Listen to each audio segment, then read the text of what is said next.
Magandang gabi po mga minamahal kong kababayan. Ako'y nais magbigay ng isang statement tungkol sa mga pangyayari sa Senado ngayong gabing ito.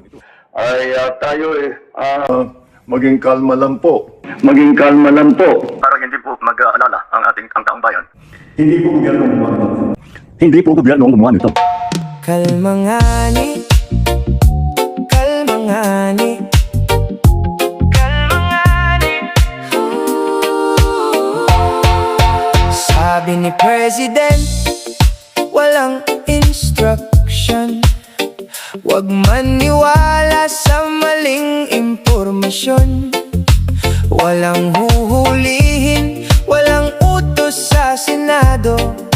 Kaya huwag magpanik, tayo ay maging kalmado. Kaya kalma nga